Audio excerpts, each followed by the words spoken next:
another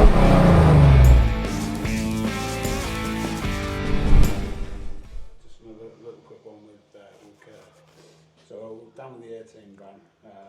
So he's going to give a little 2-minute of what the plans are. So I'll let him tell you because obviously he knows more than me. So obviously, as we've just said, what filler we're using in the process, that's the most important part right now. Because these vans are so long and they're going black, you know, and as shiny as we can possibly get them, you see any little pitfalls. So I'll explain a little bit more on my videos why we're using 2 or 3 different types of filler. I always use Evercoat. I think the, you know, Indasa are just the best on the market, to be fair. And I've done a lot of the training with them. The technical reps come out and they give you the training and they explain everything properly. So we, as a company, I stick with them. But paint-wise, I'm absolutely in love with, at the moment, with Kapci, the FLP group, the 60/50 lacquer. You know, it's so glossy and it's so nice, and it polishes so well. You know, there's no other option but to go with them. And obviously, I like to give that feedback to them. So I've told them that, and they're actually going to sponsor us to do this. I don't know what they're gonna maybe give or supply just yet, but they are getting involved with this van. And as soon as I know more, we'll give a lot more shout outs to them, because once again, I've been down to their training centre. I know one of the technical reps really well. I've met the other lad. They're all great people. So it's good to have that technical side involved. So, you know, when you're doing a vehicle like this, they're expensive to do. They take a lot of time and they're really expensive to do. So, you know, it's no good for me to be doing any sort of reworks on them. We have to have them done correct the first time.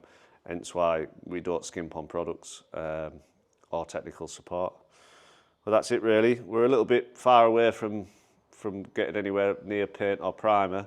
Like I say, we're just on the filler stage. There's a couple of different processes for that. Pro Blocks are making me a big sanding block at the moment to shape the side of this van. It was supposed to be here yesterday, but it never came. And like I say, Neil's picking me up some final contour blocks to really get it sharp and nice. And also, you know, for the door gaps and stuff like that, we need all the edges perfect. So we're going the whole hog. I know we decided at the beginning we weren't going the whole hog, but I think we are now, aren't we? There's no point, you know, skipping corners.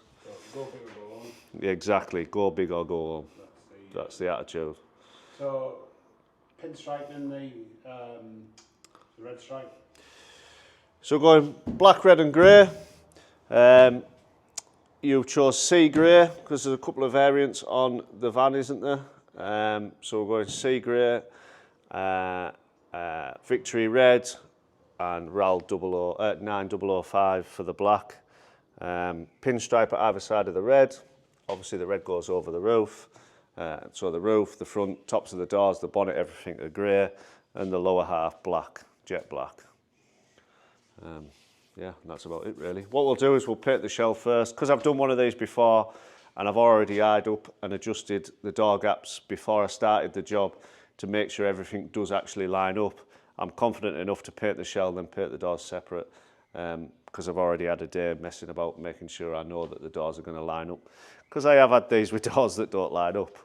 But there's a nice contour of the vehicle to go off.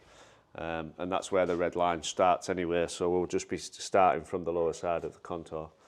And that's it really. It's a piece of cake. So I'm going to hold on Wednesday for a week, and so it was done by the time. No, I never said that at all. So a quick update on the van.